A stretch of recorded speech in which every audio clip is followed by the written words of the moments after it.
go.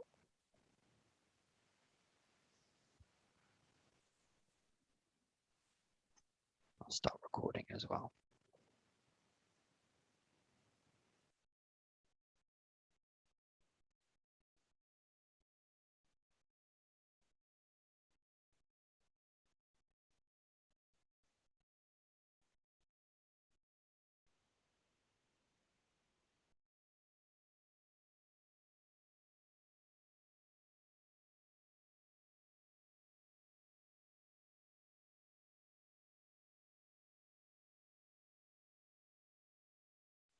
Just a quick check. Can you hear this? No. Okay. I'll just No sound yet. Okay.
Can you hear me?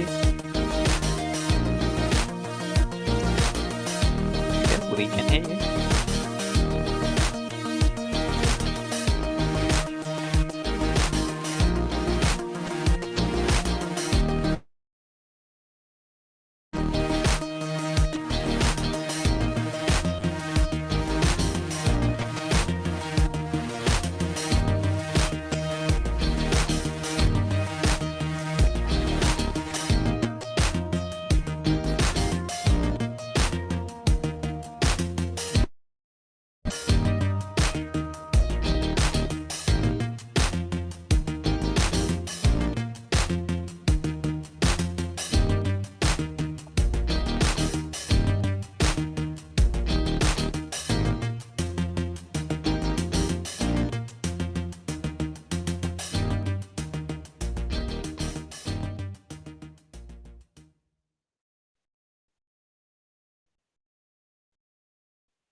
Go ahead, Promise. We are good to go.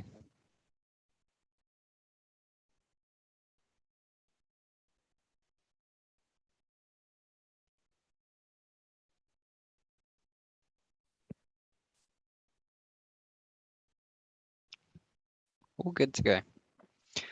Thank you for joining us, everybody. Just a reminder, if you're watching this on Zoom via the ATCE app or via YouTube, please use the comments box wherever you're watching. We're monitoring all the feeds, so submit your questions there and we will be able to help you. Thank you very much, James. Fantastic. Good day to you all from wherever you're joining us in the world, and thank you for tuning in. It is my great pleasure to welcome you to the third session of events specifically designed for students and young professionals in this year's Society of Petroleum Engineers Annual Technical Conference and Exhibition. My name is Promise Ahante, and it is my delight to be facilitating this event. This panel session is live streamed and is aptly themed Transitioning from Technical to Managerial. Do I need an MBA?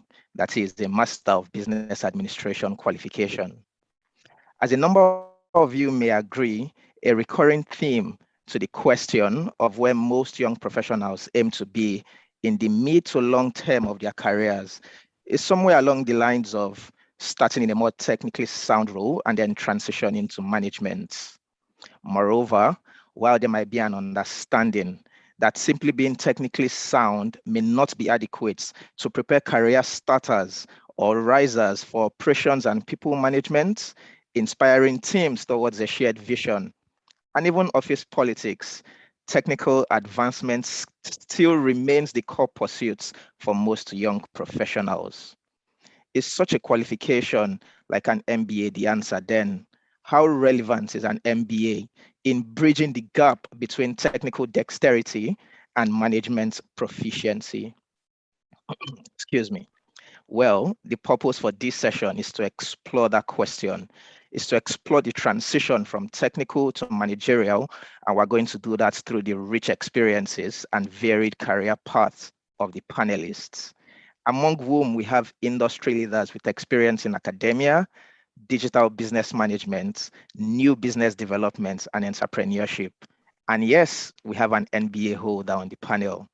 So rest assured that we have assembled a prime lineup who I can't wait to hear from, and hopefully you too. In the next 85 minutes, our panelists will individually share a brief overview of their career journeys, and we invite you, the audience, to kindly share any questions you may have as we then move on to a panel discussion where we will take your questions before we then move on to closing the session with a summary and closing remarks from our panels. Without further ado, it is my pleasure to then move on to introducing the panelists. The first panelist I'd like to introduce is the Regional Manager for Middle East at Quantum Reservoir Impacts. He has worked in multiple locations globally, including the Middle East, which is where we are hosting the ATCE from this year. He serves as Editor-in-Chief of the Journal of Petroleum Science and Engineering, and is a guest lecturer at Imperial College London, my alma mater. So who knows, maybe he's my favorite panelist. He holds a PhD, MSc, and BSc, all in petroleum engineering, and he does have an MBA from the prestigious University of Cambridge. Without further ado, I would like to invite Dr. Viral Sander Swimmers to take the virtual stage. Over to you, Sander. Thank you very much, Promise, for this kind introduction. And how do we want to move forward? Do you want me to make some introduction to my career path, or do we want to start discussion like this, or how do you want to Yes, I would like you to give an introduction to your career path, and you can do that by just speaking. And if you have something to share, such as slides, go ahead and share, please.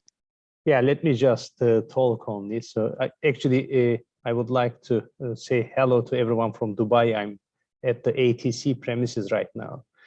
And let me just give some quick description of my career path. I graduated as a petroleum engineer from Middle East Technical University at the age of 21 in 2001, which is like 20 years, exactly 20 years ago.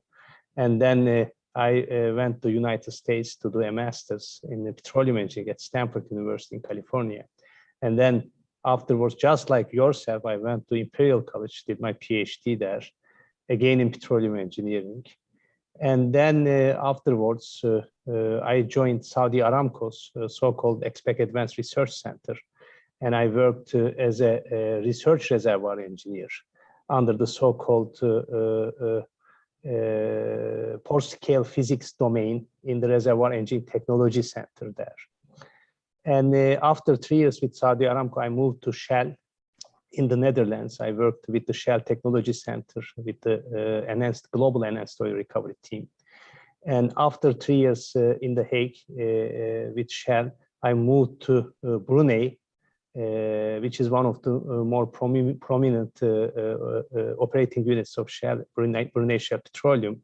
I worked as a WRM lead, where I was responsible for a cluster of fields, looking after the management of the reservoirs and the wells for a couple of years. And afterwards, I moved to Denmark, worked with the Maersk Oil and Gas.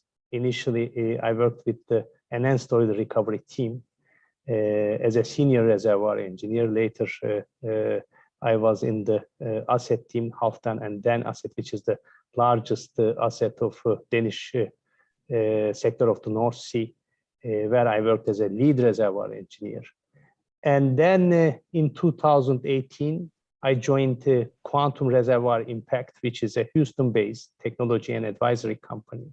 Since then, I have been with QRI and managing their portfolio of projects in the Middle East, looking after Kuwait, Saudi Arabia, Oman, and UAE, and also representing the organization in industry gatherings and conferences, and so on.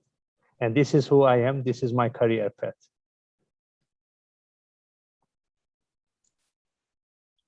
Thank you very much for that, Sander.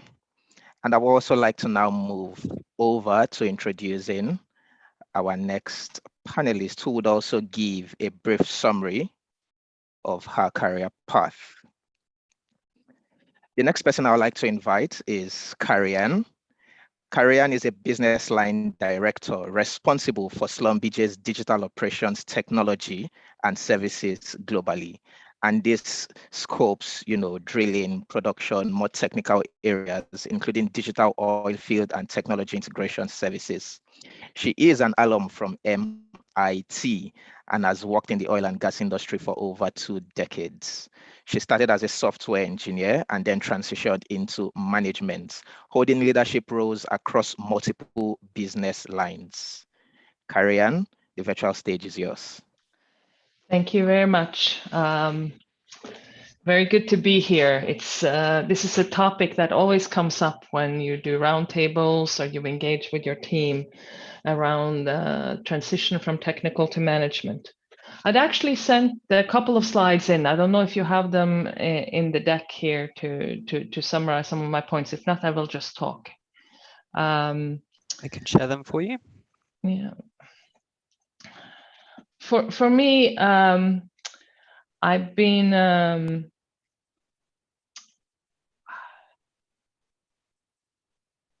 it's a sickness that we cannot talk without slides sometimes, but I indulge myself.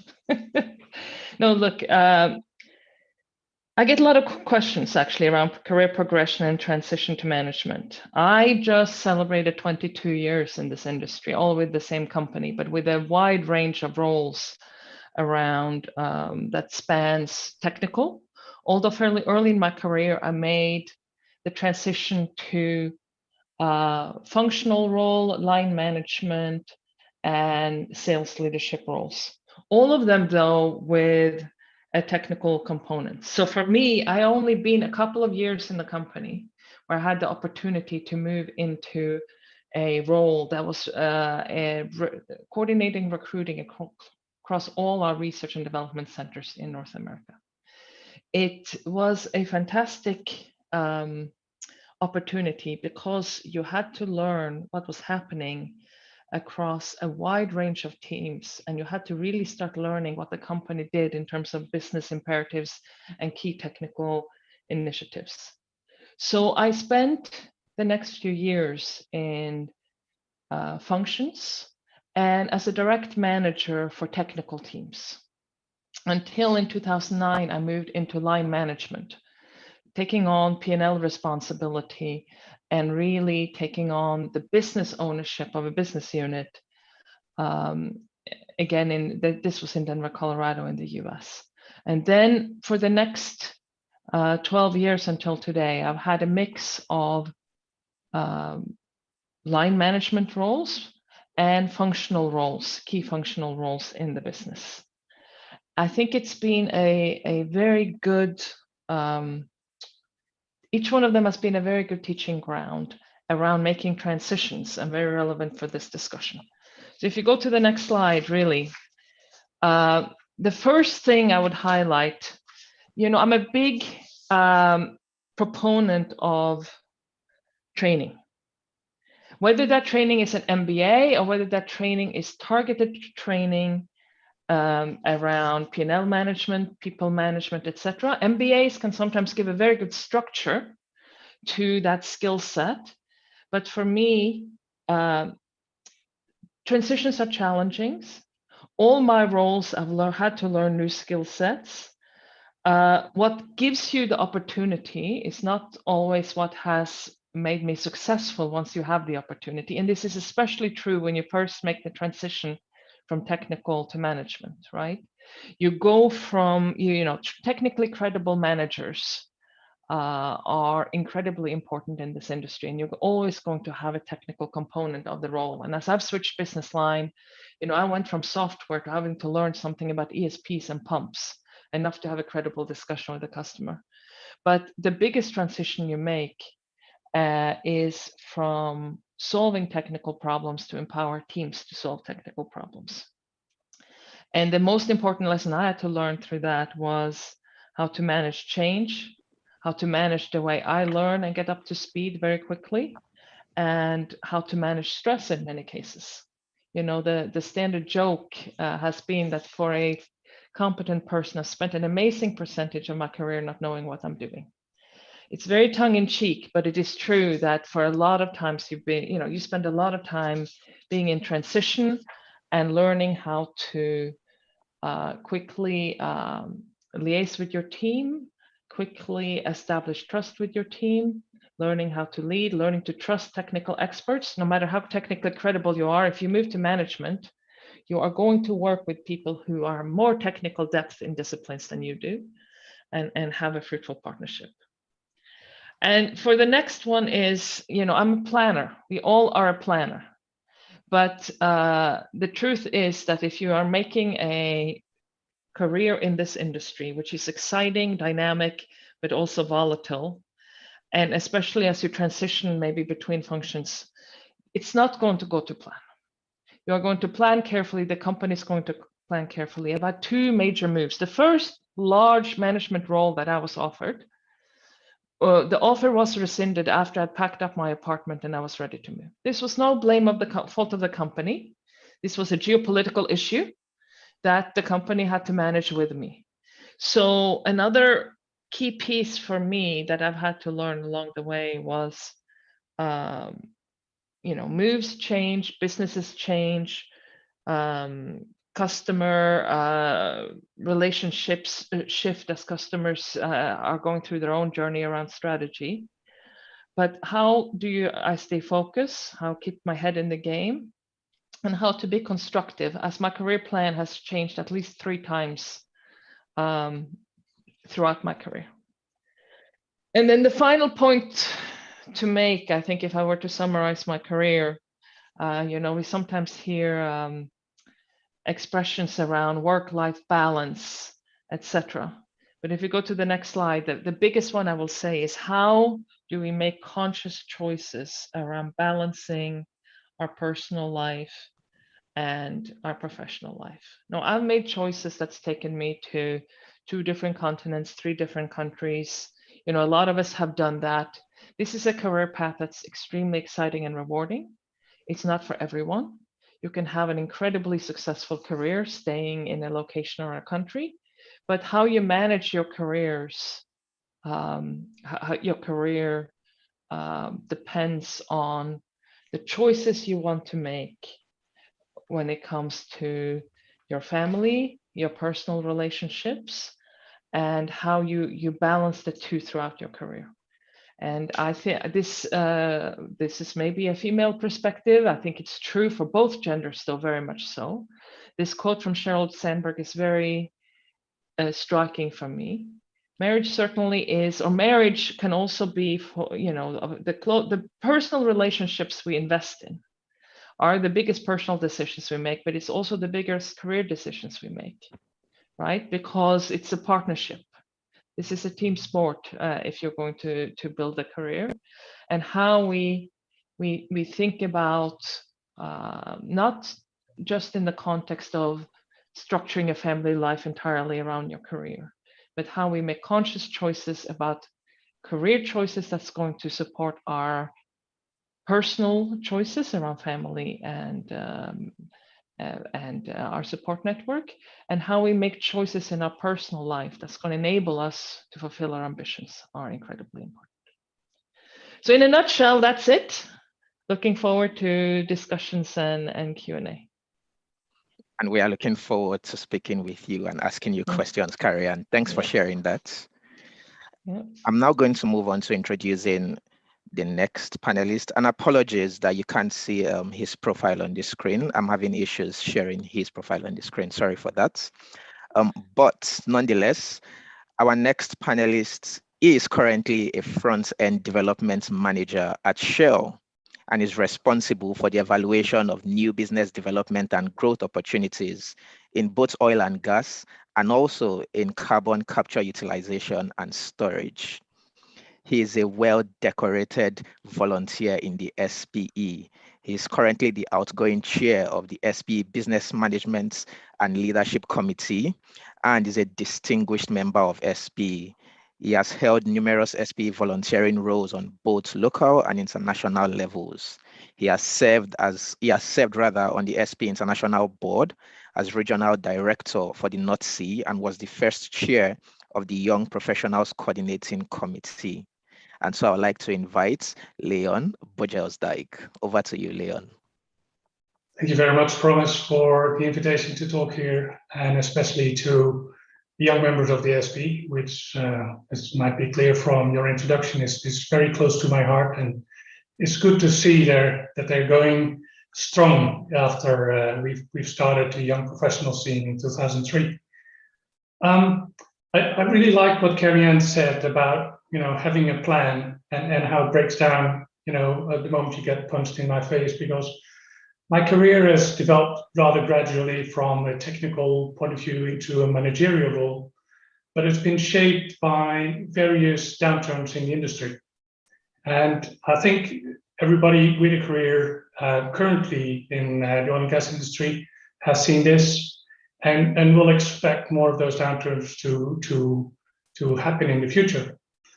But for me, downturns have also been opportunities. And so when I started my career, I actually graduated from Delft University with a degree in mining engineering, and I spent my last year at Imperial College, so we're well represented from Imperial.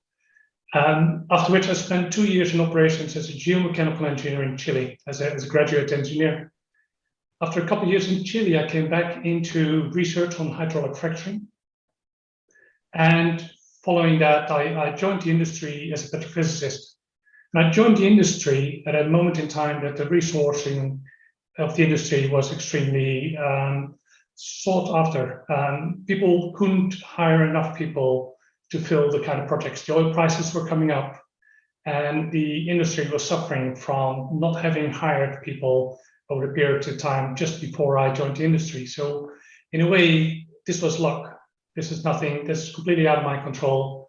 Obviously, I've put myself out there as a credible candidate, but the need of people by the industry was very helpful for me to get into the industry. As a petrophysicist, I supported a lot of operations and study teams, hardcore technical core analysis, log analysis, cross plots with lines through it. And the focus was really about providing those variables and parameters into the subsurface models. So my world had developed from a log analyst into a subsurface integrator and starting to understand outside my own skill pool of petrophysics, where my input was adding value to the other disciplines. When I progressed as a senior petrophysicist, having owned my skill, I joined a unitization and redetermination team. This is a practice where teams from different owners determine which part of the field lies in their block, and there is joint ownership created in the unitization. It doesn't happen everywhere in the world, but what is critical is these kind of conversations quite often lead to complexities and also to resolvement required by an independent expert. All the technical requirements here are prescribed in a joint operating agreement, which is a legal document. So from just being a hardcore, say, internal Shell petrophysicist talking to my own team, all of a sudden I had to learn legal lingo. I need to be able to articulate workflows that weren't Shell workflows because they were prescribed in this legal document. I had to convince not only my assurance people, but I had to also convince other partners who either thought that I'm asking for too much of the volumes or not enough, depending on which side of the fence they were. And eventually I needed to convince an expert that whatever unitized solution needed to come upwards, that our proposal was the best. So this was a real first step, branching out from just being a subsurface integrator into understanding the legal component and the commercial aspects of a field development and how to create value for Shell. And this is part of the journey that developed further. I became a development planner, which made the next step basically beyond subsurface. A development planner in Shell is a technical integrator. He helps the project manager on integrating all the components of the project. All the subsurface work needs to talk to the surface components, needs to talk to the schedules, the risks, and also the cost estimates. So in this next role, I've developed well beyond the subsurface space and started to talk with concept engineers, project engineers, cost estimators, and economists. It's a step into the dark. And just as Carrie-Anne mentioned, it took a lot of learning courses, but also talking with people in the team to get up to speed on this and eventually become very good at integrating the work and coming up with economic evaluations, whether a project was viable to move forward or not. So for me, learning is very much a mindset, but it's also a team effort, because learning by yourself is so much harder than learning with the team and talking with the team around you. The next downturn happened after I was a development planner. The problem there was we had too many of them. I was with the fewest years in Shell, so I was redundant and had to look for another position in Shell. Actually, I landed the role in the project organization. I've always worked in the front end before we take an FID on the project. All of a sudden, I ended up in an organization that was looking at executing and defining projects, very much at the other end of the project maturation just prior to operations. And I was tasked to help them on benchmarking and learning their capital efficiency and driving the Shell competitiveness forward. This was in the time of the oil price crisis of 2014 and 15. And just as many of the other companies, Shell was struggling to make enough money for their commitments. So making our projects a lot cheaper was critical value driver for Shell to exist. And we managed, we halved the cost of our developments in the 5 years between 2015 and 2020. So it was a tremendous step forward. And from that role, I've really picked up a lot of things about project execution, lean scoping, the supply chain, and on new technology implementation. Completely alien to a petrophysicist when you just start your career, but you see step by step and by chance through these downturns, I'm moving into more and more wider part of my development. And again, part of this has been by training. Most of this has been just by on the job doing it with the team. At the moment, I'm a front-end development manager. I'm now accountable indeed for the development of new business opportunities. I'd look at new oil and gas fields close to our infrastructure, but also I'm helping on developing workflows for CCUS opportunities and delivering those for the future of our industry, because we all know we need to have a low carbon development moving forward. And I truly enjoy leading teams and coaching staff and learning from my peers with different backgrounds in this space. The key thing for me, the red thread in my career has been the SP. From my early times as a researcher on hydraulic fracturing, I've got involved on the technical side of the SP, and I've continued to be active until now as the outgoing chair of the Business Management and Leadership Committee. And the SP has truly helped me to develop my technical and leadership skills in a way that truly benefited my career. I truly expect as well that this will continue to be so going forward. Thanks, Promise. Thank you so much for sharing, Leon. Such a rich career. We do have one more panelist. However, she is currently not in the session. So this is what I've chosen to do. I would go ahead and introduce her just in case she joins us later. And one thing I would like to remind everyone currently tuned in, either watching us live or right now in the Zoom meeting, is keep your questions coming. From everything the panelists have said about their careers and their journey so far, please have questions either directed to all of them or to any of them in particular. Over to giving you the introduction for Maria. So Maria Angela Capello is a renowned leader and author in the energy sector, and she's an expert in sustainability, reservoir management, diversity and inclusion, and digital transformation. She is Executive Vice President of Responsible Energy Services International and co-chair of the UNECE, which is the Committee for Women in Resource Management. Aside from being an author, Maria has delivered more than 87 webinars to global audiences, and she is also an SPE, SEG, and AAPG distinguished speaker. One thing I find really interesting is Maria is a Cavaliere dell'Ordine della Stella d'Italia, which is the Knight of the Order of the Star of Italy. Fingers crossed she joined us sometime during this session and she shares a bit about that. And that is the highest civil honor conferred by the President of Italy to Italians abroad. So thank you for listening, and that's Maria's profile. Like I said, hopefully she'll join us later, but we would now be moving on to the discussion. And I would now like to invite all the panelists who have introduced their career journeys to be spotlighted on the screen so we can get right into it.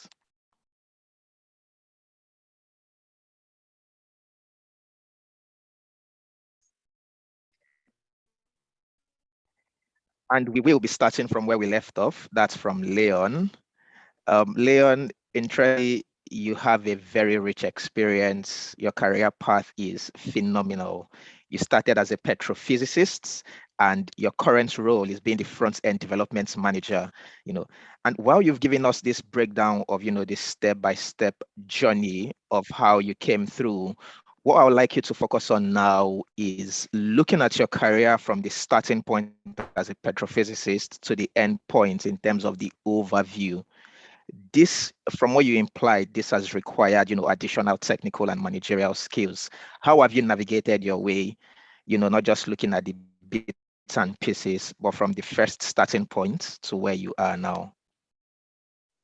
Thanks, Promise. I think key what I find in a career happens, but you need to have the motivation and the aspiration to learn and be willing to move forward.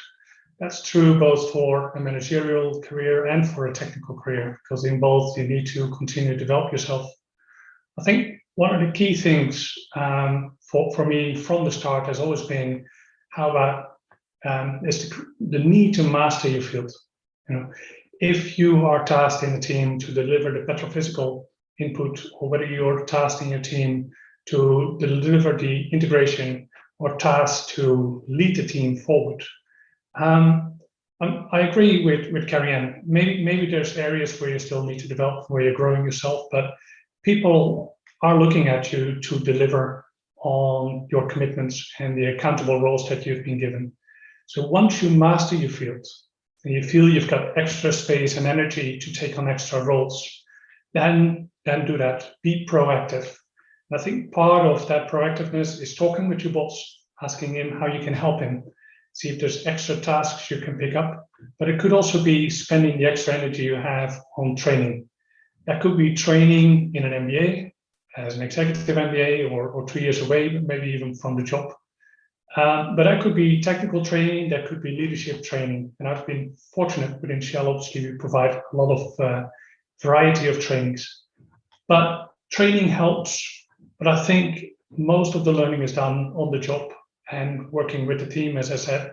I think that's where the rubber hits the road, where skills get implemented, where you can see how your skills actually add value to the team and for your company at large. Thank you very much, Leon. And just speaking to what you said about how most of developments can come in form of learning on your job, Carrie-Anne, looking at your career, I mean, permit me to assume that most of your growth and development has been hands-on, while working on the job. So you started in technology and you currently lead as a director of digital operations solutions. So for you, please talk through how the transformation has been. How have you found that transformation in the scope of leadership within our industry, especially with the increased need for digitalization? It's a very good question. Thank you. So for me, it has been a gradual transformation for me personally, and I think it's a gradual transformation for the industry as well. For me, I didn't formally get an MBA. I have been lucky enough that for each job, yes, there has been formal training, absolutely, around skill sets that I need, but also a lot of good coaching and mentoring and on the job training. As we work in a digital industry, more and more in a digital industry. So 3 things I would say. We have a different mix of people we work with, and our leadership skills evolve, with the type of people we lead, right? Today, there's a lot of people with a digital or software engineering background in my teams, which is often, and I'm, you take this as vast generalizations, right? But there is often a difference in how they expectations around communication, expectations around a lot of people who have horizontal careers that go in and out of this industry, right? They might bring very interesting perspective from other industries, and sometimes are not as aware of some of the aspects of this industry as we're used to, for people who might have been a petroleum engineer and has worked here for a decade or two. I think when we talk about digital as well, sometimes we talk a lot about digital tools helping us manage teams. Yes, digital tools can manage schedules. Digital tools can help us do meetings. It's been absolutely a fantastic transition that we've seen now with this very challenging situation with COVID to allow teams to function and operate. But I think we have to be very careful that it doesn't become a crutch, right?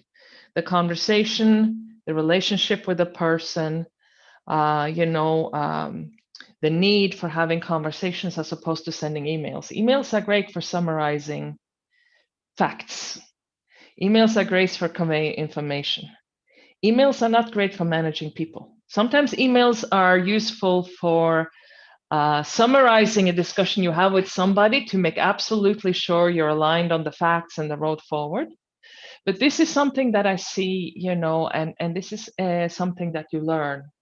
As a technical person, a lot of times you problem solve and you convey information. As a manager, or even more importantly, as a leader, what you need is to bring people along with you. To send somebody an email to tell them what they need to do is not going to bring them along with you. You need to have the conversations, and you need to set systems in place where the teams are having the right conversations. Then we can summarize the agreement in an email. So I think the learnings for me when I moved into leadership was around, and it was very much an on-the-job training with some supplemental information, supplemental formal training. Formal training, I think for me, was very much around communication skills, around having difficult discussions, around cultural awareness. People from different cultures and different backgrounds are not motivated in the same way and not managed in the same way well. And digital can help, but digital can never replace you as a visible leader engaging with your team and really making sure that you can see someone's face and talking to them about getting to the point where they will tell you honestly, are they bought into what you're saying or not? Do they agree with you or not? Are they being polite with you, or are they actually on board with what you're trying to achieve? Yeah. Thank you very much, Karian. I think you raised so many interesting points. And I do have a follow-up question on managing people. But just before I come to that, which I will direct in different fashions to every panelist, I would like to briefly go to Sander, still touching on, how the progression has been for, each and every one of you from where you started your career up to this point. In your case, Sander, and I think it's interesting that we have these unique experiences, representative in our panelists today. You started quite technical like others, but you've progressed not just in industry, but also in academia, and you do have an MBA. So I guess you can speak to this, and I can see questions already popping up about, an MBA. So what were the main drivers behind your decision to acquire an MBA? What specific values and skill sets were you seeking to develop?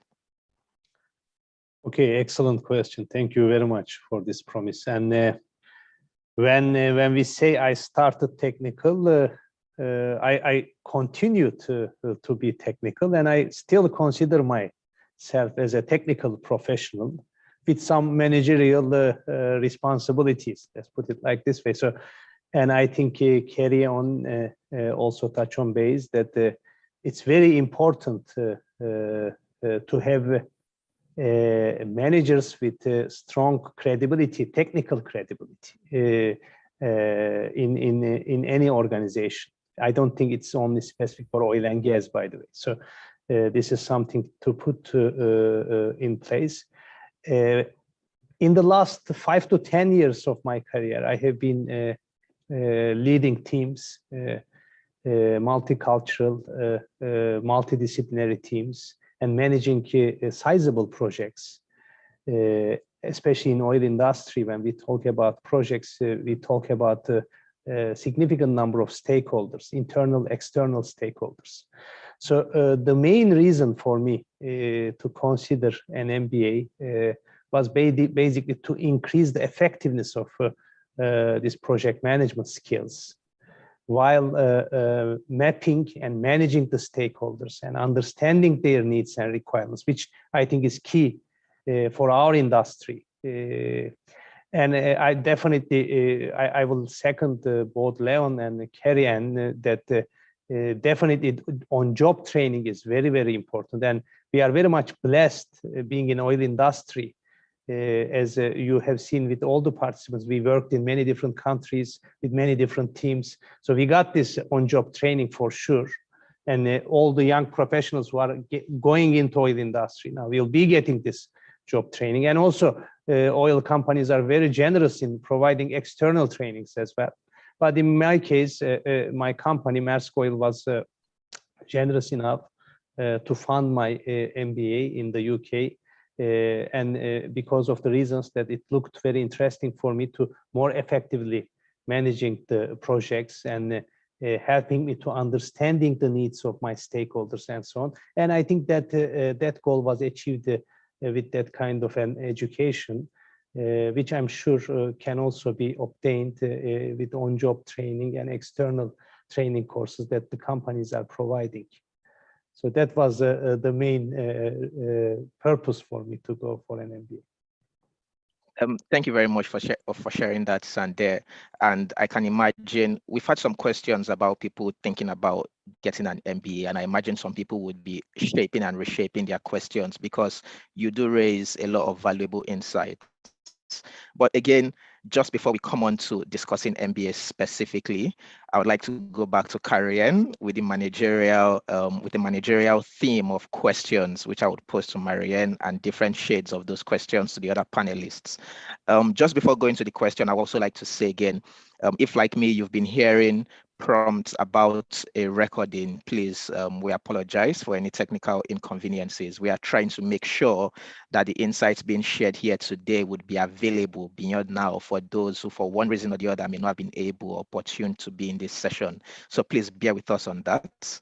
Going back to the questioning and to Karianne, you have assumed various managerial positions and in different areas within your career.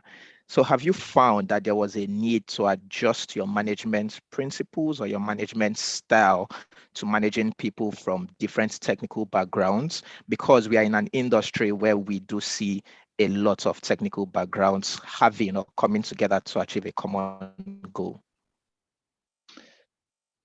Yes, you have to adjust your management style, I think, to the composition of your team, while also being self-aware enough that we all have a style, right? We all have a style that of communication that we're comfortable with, and it needs to be, I think our style will always be rooted in that, because if not, then we are not comfortable, the team feels you're not authentic, and you are not going to be comfortable. But that being said, of course, as you become more experienced, you need to learn there is a time for being maybe more consultative. There is a time when you have to be directive. HSE is one of them. If there's an HSE problem, it's not the time to have a discussion. It's time to be very clear and direct with everybody what needs to be done. And cultural awareness always matter, right? I am Norwegian originally. I have spent most of my career in North America and Europe. I've worked outside of Norway. One funny example of this is when I first started working in North America, the style of North American managers is that all directives are given as questions, right? Would it be convenient for you to do so and so? And not knowing at all the context, I would actually answer honestly and say, no, actually, I will do so on such and such a date because I'm busy with this. And I was a manager who was mature enough, who took me aside and said, listen, let's talk about communication style. When I ask you if it's convenient for you to do so and so, it's my polite way to tell you I need it done by that date. Now, if you cannot do it, we can, of course, have the discussion. But you need to understand, working in this often, when a question is a question, and when a question is a polite way of instructing. Yeah. It's very basic, tongue-in-cheek, but it shows that, you know, when you work in multicultural teams, and when you work in teams with different generations, you know, ages, learning how to communicate, how to set up discussions, you have to have multiple tools in your toolbox. You have to have some range of how to discuss with people. You cannot talk to a person who is 20 years your senior the same way you talk to somebody who's 10 years your junior and expect to get the result, right? You are the leader, you have the respect of being the leader, but you also have to be aware of where you are in that situation to make the team pull together and do what needs to be done. I'm not sure if that answers your question or if I went off on a tangent, but that's my thoughts. Yeah, it did. Thank you, and thank you for sharing that story. Now I know that when I'm being asked, could you? It's a way of indirecting me to actually do it. So thank you. I'd also like to point out to our panelists that we would be allowing some of the audience, you know, as many as we can take, to ask their questions, not just through the chats, but to unmute themselves and where they are comfortable, share their videos and pose their questions directly to whoever they want. We do have Asan, who I've taken note of you. You would be asking your question, which I think is MBA related, but not at the moment. So I just want to acknowledge that, and we'll be bringing you in, in a while. But I would just like to continue with the theme around management and different cultures and pose this to Sander.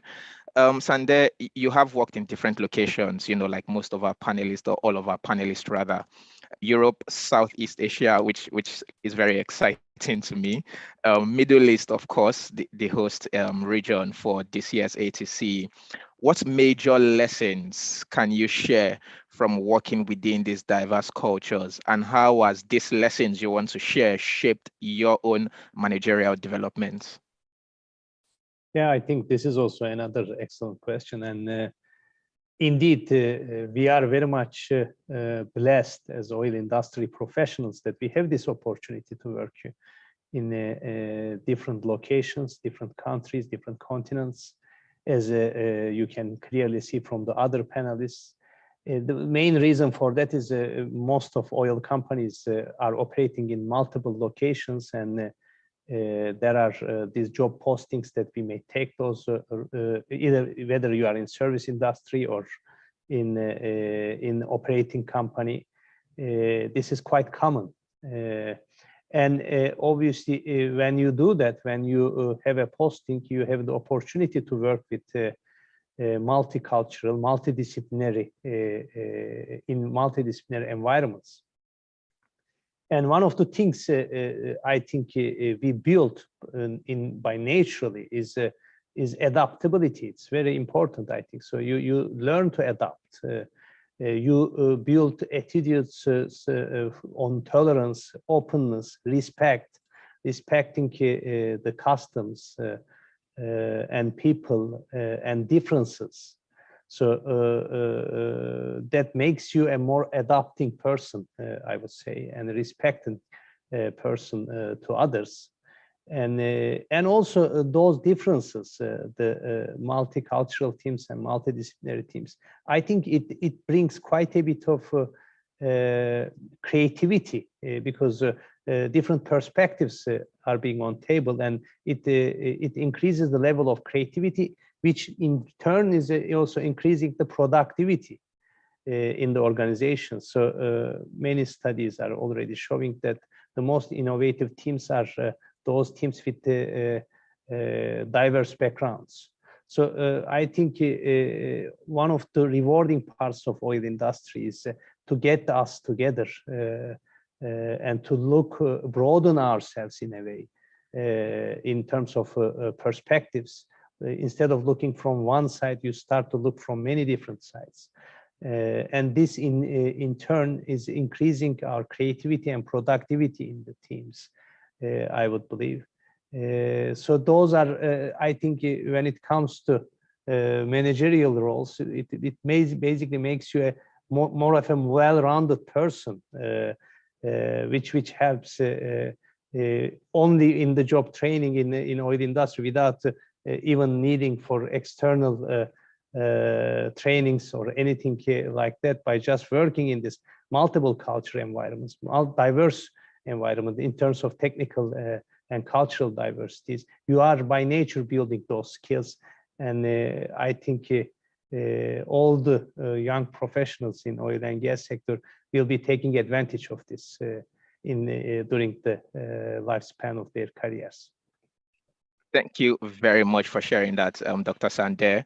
And I would like to come back to you on this, but think about any culture shock, any striking culture shock you've experienced, or major challenge you found in any of the regions you've worked, be it a story, an experience you reflect on. But I'll come back to you on that. Moving on in the same fashion to Leon. You have been involved with the SP Business Management and Leadership Committee.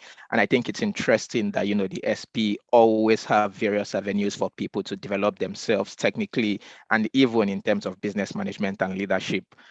So you are the right person to tell us this. What skills, if you can count, say 2, 3, whichever, what skills do you consider most relevant to help especially younger professionals in navigating their professional development and to help them stay relevant, excuse me, even after and beyond getting to managerial roles? Thanks, Promise. I think it probably comes down to the softer skills, because the harder technical skills are maybe more easy to come by courses, but the softer skills are the hard skills to get by, and those come by a lot of training.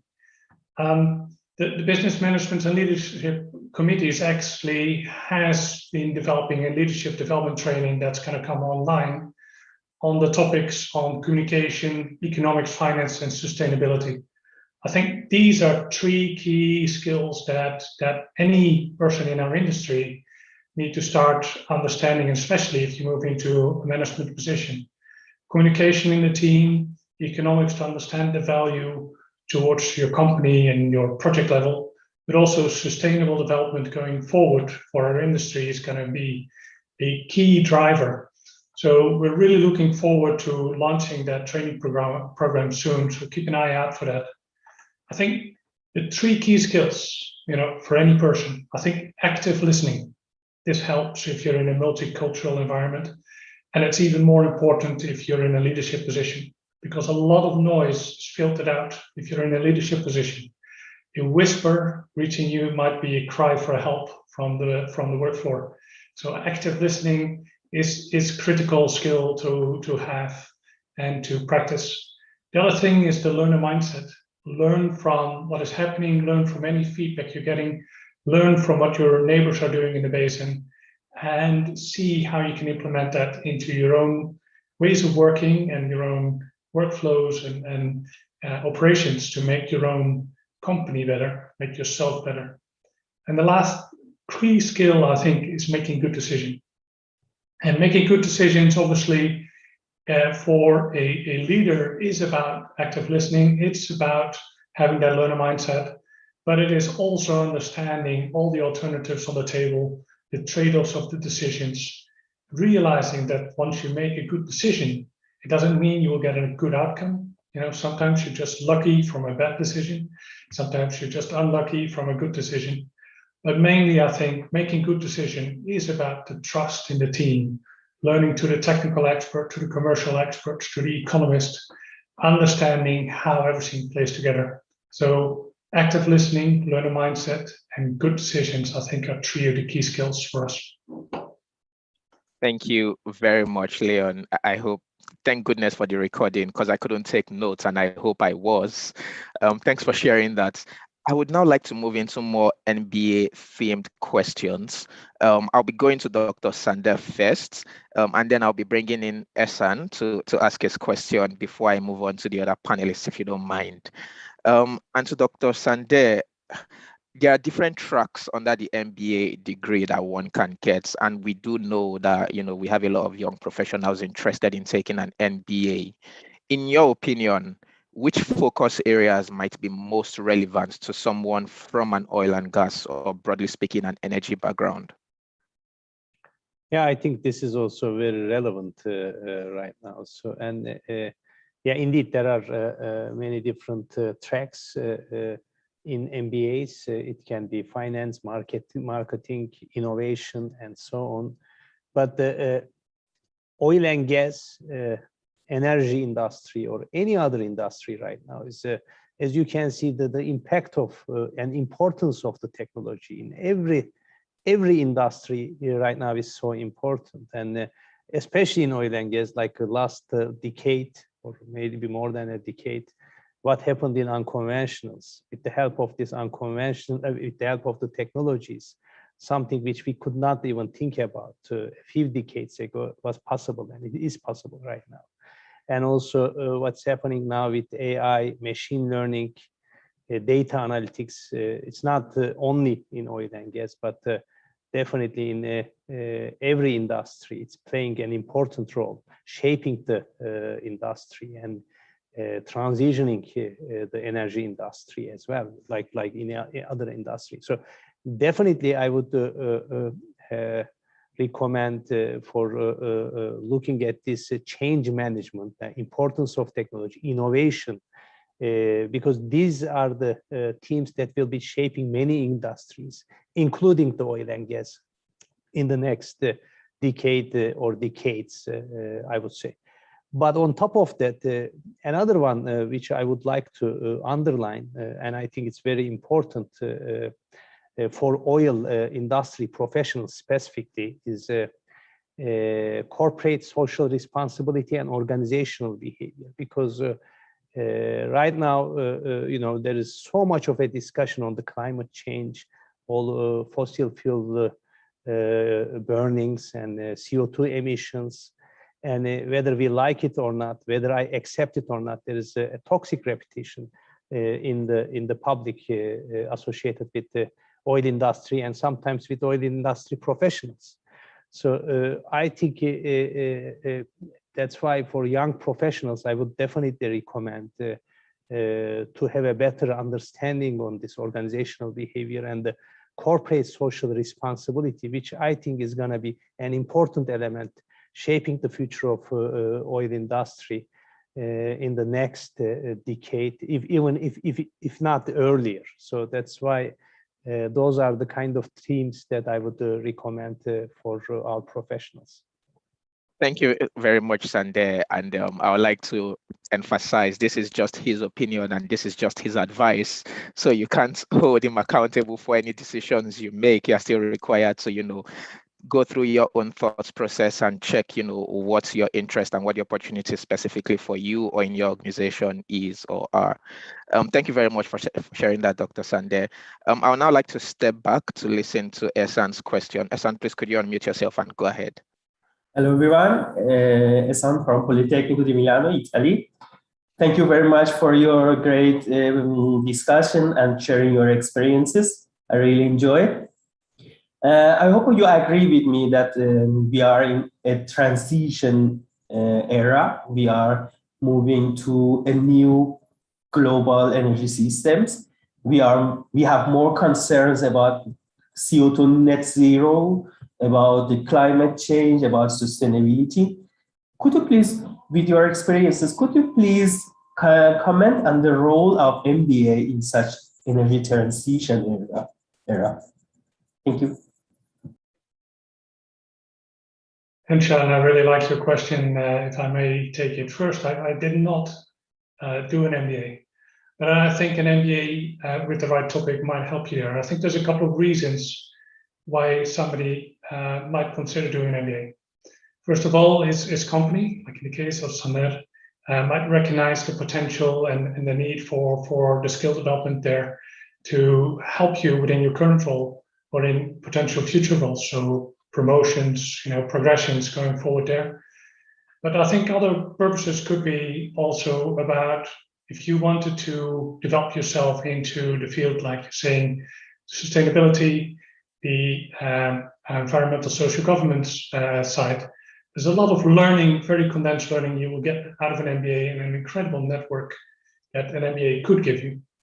Personally, I've done individual online courses from reputable companies or research institutes, maybe a little bit deeper than just the LinkedIn learning or the edX learning. There are some very good courses online as well that for those people who do not want to do the full MBA, but still want to show either for themselves to fulfill their curiosity in that field, how that's going to shape their future, or show their bosses their motivation in the topic when they're still in a technical career and highlighting, I've spent some extra time on doing this. I think these kind of individual courses might be an alternative to a full blast MBA. I'll leave it to the others, panelists to comment on that.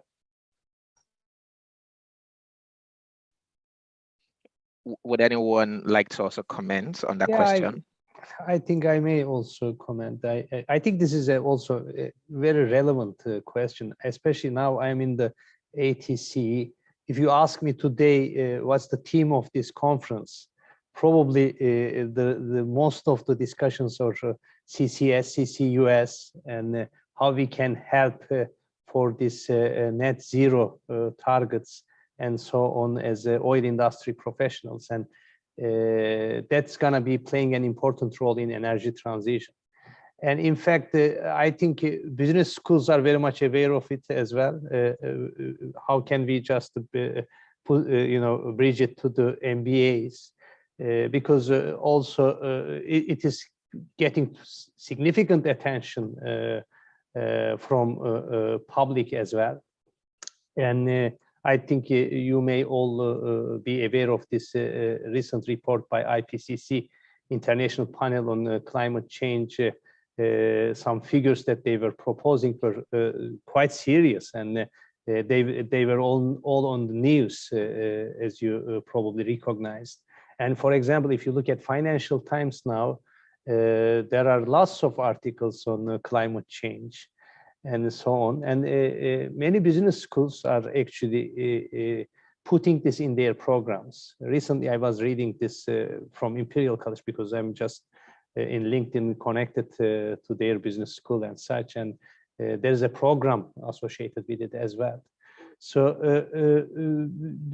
definitely it is important, and especially for energy industry, it is even more important, because there are so many things we can do as energy industry professionals. Again, one important thing, actually, today I was just sitting with some professors and discussing about this.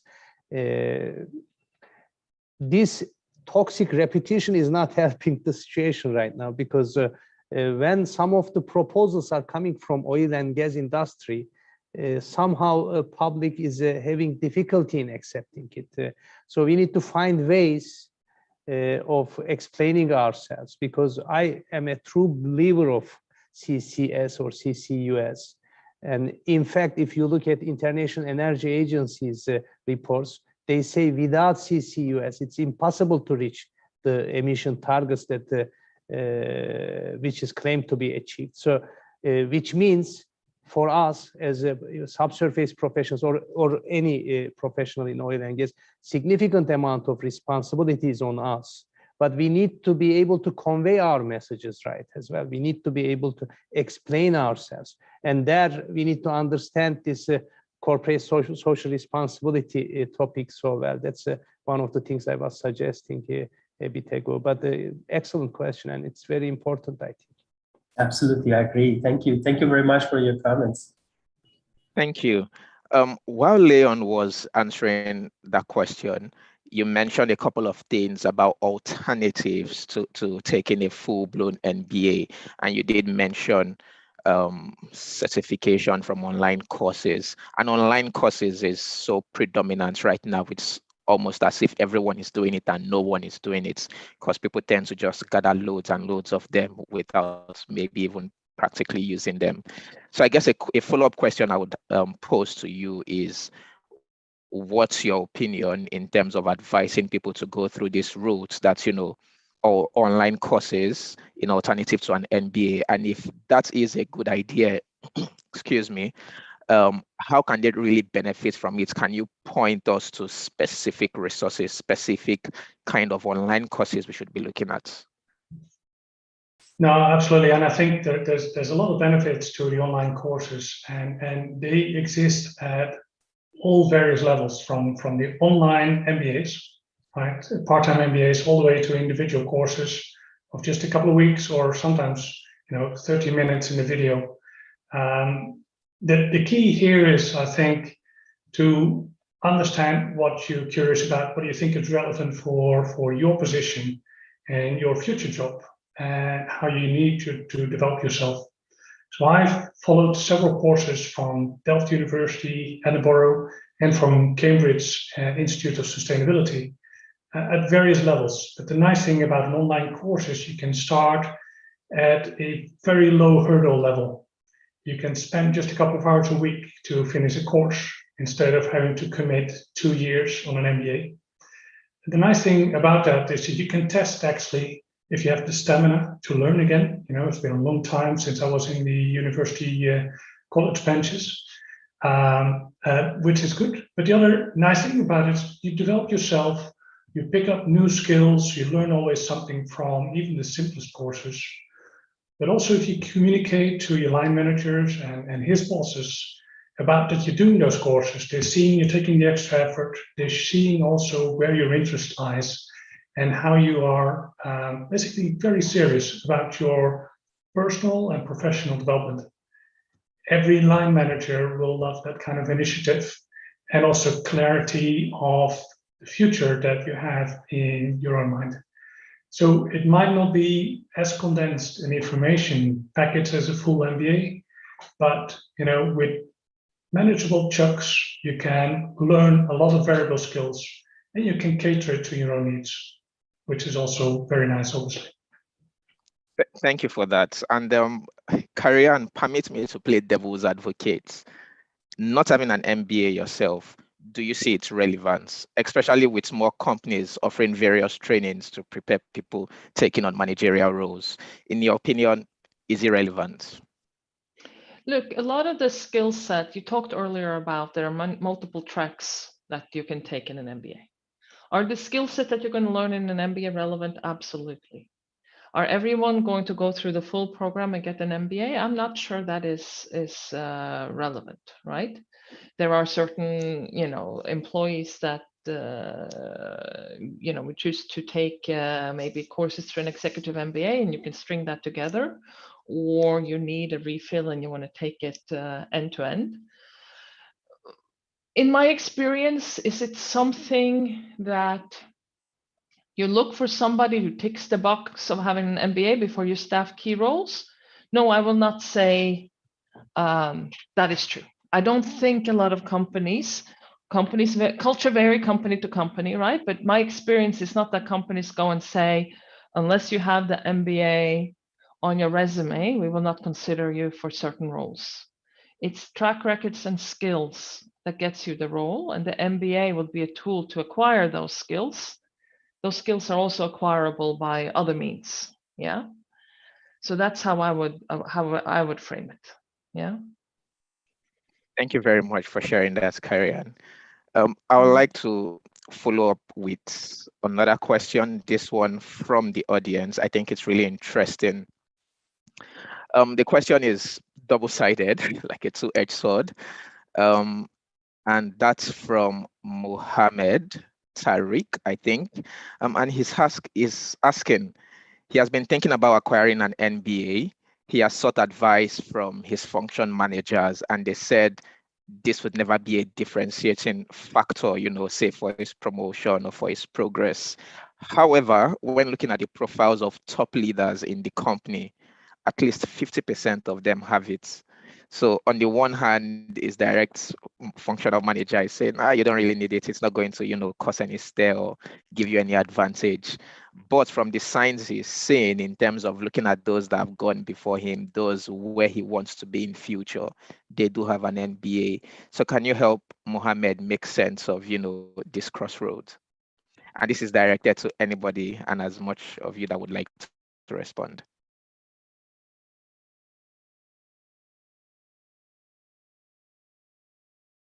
I can try to answer this. I think what Karian said is very relevant here, because not the MBA is going to give you the promotion, but the skill set as well as the track record on job is going to, and maybe I would add the networking on top of those, is going to help you to get the promotion and go further up in the organization. If MBA is helping you to build certain skill set which is relevant for those, then that's good. Which may, by the way, there are certain learnings that you are getting there. Whether it's a must or not, I don't know. But I have to agree with Mohammed's line manager as well, that because of having MBA, if you are expecting to get promotion just because of having the MBA, that should not be the fact, and that will not be the fact, I would say, in organizations. I don't know in which organization he was working, especially for international oil companies. That's not gonna help itself. But if that MBA, if you get what you need to get in terms of certain skills that is relevant for your work, definitely that should be helping for you to achieve the goals in terms of your career goals and such. And also it can be helpful for you to have networking and so on. Looking at myself, for example, did I get any benefit of having MBA in terms of getting I don't think I mean, you know, I did not get a promotion after I finished my MBA. I worked pretty much at the same position with pretty much the same responsibilities. I got the promotion because of getting more experience with the know-how and all these things. I don't think getting the MBA did kind of provide that kind of opportunities, which was not in the natural order in that sense, to be honest. So I don't think that will be providing you. But if he sees that's like kind of a dilemma in a way that many of the management positions, 50% of them have MBAs. Honestly, this is not what I saw in the organizations that I worked, and I work with oil companies, and I cannot really say 50% of the top managers have MBA. This is not, at least in the organizations that I worked, this was not the case. Maybe I can build on that, Sander, and some advice directly to Mohammed. From your question, it's clear that you initiate the desire to develop yourself in an MBA, and I would look into yourself and ask yourself, what do I get out of an MBA for me personal? And if your organization indeed doesn't require you to have an MBA, and you feel you need it or you want it, think about what it brings to you, and there will be an organization that will fit what you bring to the table. So at some point, you know, when your desires, your interests are not aligned maybe with your line manager or with the full organization, which could be two different things, think about how you want to develop yourself and how do you want to set yourself up for the future. You are the one responsible for your career, and the choice for an MBA or anything else should be predominantly with yourself to see how you add value to this organization or to this industry at large. Thank you very much. And Leon, just going back to you, we've spoken a lot about MBA learning, developments, transitioning from technical to managerial. We've spoken about alternatives in form of online courses. However, this is an SP gathering. What offerings does the SP have to help people transition from technical to managerial? Either through experiences, volunteer opportunities, practical courses. I feel like, you know, you'll be in the best position to share some of these with us. Thanks, Promise. The SP provides a platform for all of its members, from young members to the more senior members, to present their technical skills, which is a leadership skill as well. You need to convince the industry that your paper actually adds value. You need to, you know, convince your team that your solution actually adds to the value of the project. But also the speaking opportunities as a panel that we're having here, but also organizing events, meeting up with peers, also on a technical level, but also trying to work in teams of volunteers. And the most challenging thing with volunteers, they're not paid to do the job. They're intrinsically motivated to sit here with the SP and spend time together. And not everybody's intrinsic motivation is the same. And to move forward there, and Carrie-Anne mentioned that, you know, as a leader, you want to, you know, carry your team forward and lead them and work as a team towards a direction. We all have the same ambition to improve the SP and provide knowledge and skills to its membership. This platform that the SP provides, I think, is one of the best leadership development opportunities provided to all of its members. And it's a relatively safe environment to test your communication skills, your influencing skills, and your leadership skills. So I can only say, please be active. You're getting more out of it than you're putting in. Thank you for that, Leon. And we'll be taking a final question, and I would like to direct that to Carrie-Anne. Apologies. Were you ever in a situation, this is a practical question, I imagine, for someone from Nihao who has specifically asked, were you in a situation where you had a conflict with your manager, and how did you resolve this? And also, in addition to that, do you have any advice on handling people that you manage or people who manage you? So both ways, people top down to you, bottom up to you. It's a good question, and it's actually an important skill that you learn both on the job, but also where formal training can be useful. Some of the management training that we have, one of the earliest examples I had of training was to actually sit down with a trainer and we role played giving a bad performance review to somebody, to have those discussions, to have them professionally, and to manage that conflict. Yes, we all have conflicts with peers, with people on our team, and people above us as well. I think there's not one easy solution to this. There never is. I think the couple of things I will bring up is the more you can take the emotion out of it, the better. And I'm talking now about self-regulation, your own emotion. And know yourself well enough to know when you are reacting and when you are being constructive in the interaction, especially when it's a challenging interaction for you. This is very important. And for me, the other piece of it is to always be very cognizant of what do you want to get out of this? Be that a meeting, a discussion, an exchange, etc. And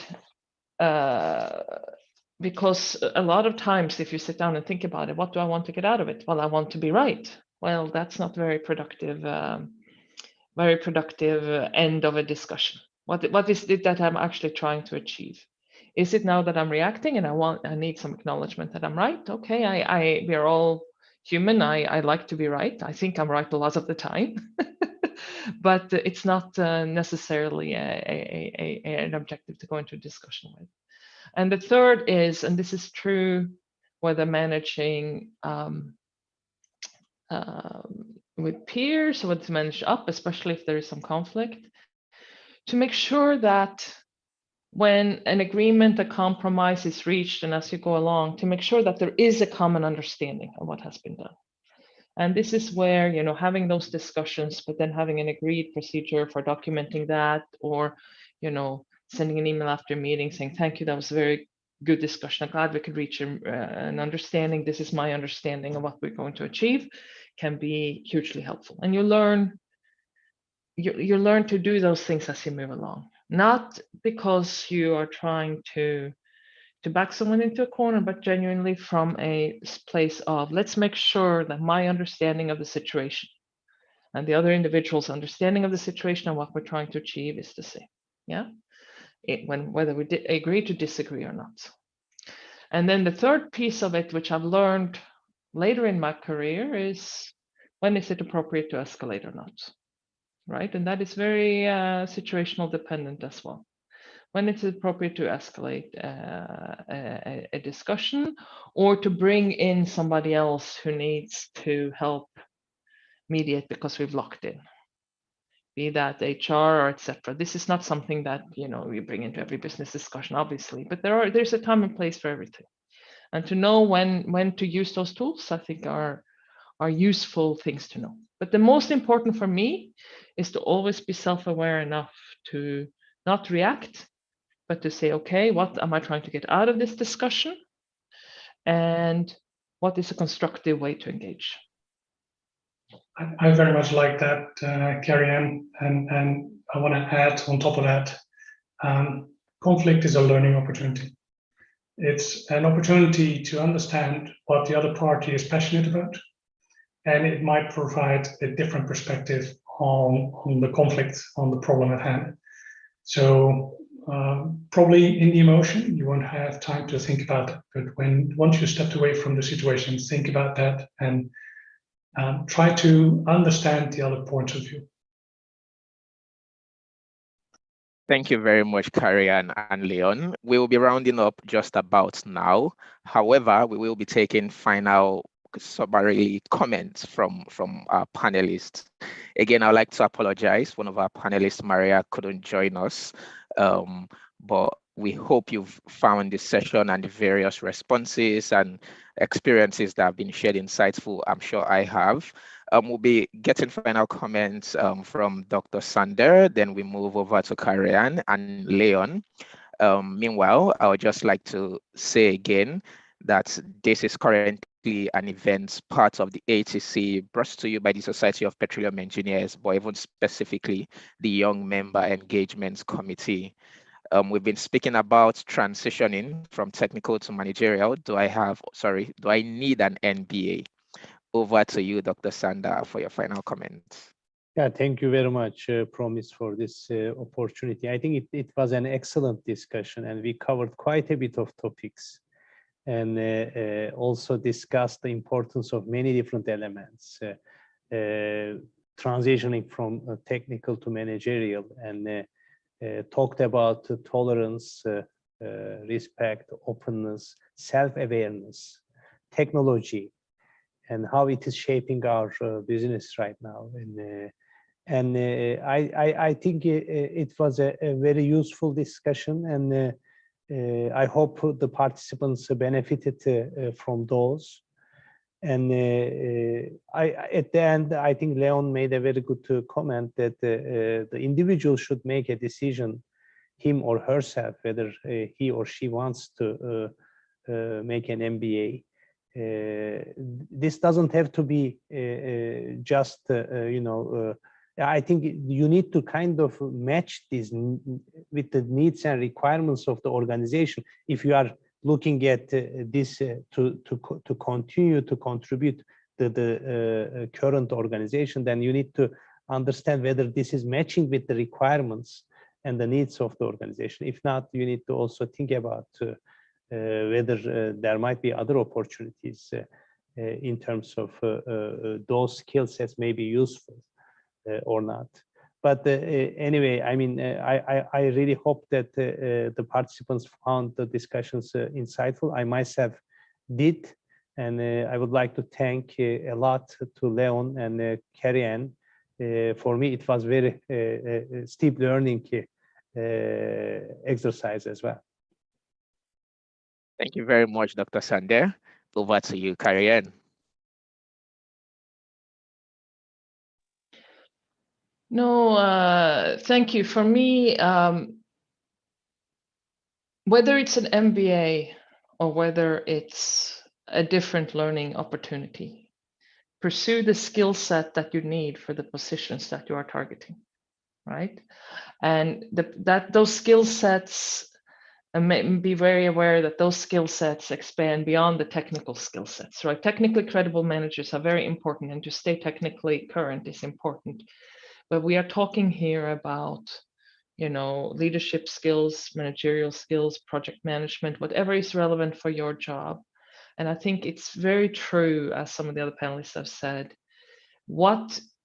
it's a blend of what positions you are targeting, the needs of the organization, and your ambition, yeah, and then find the way to acquire those skills.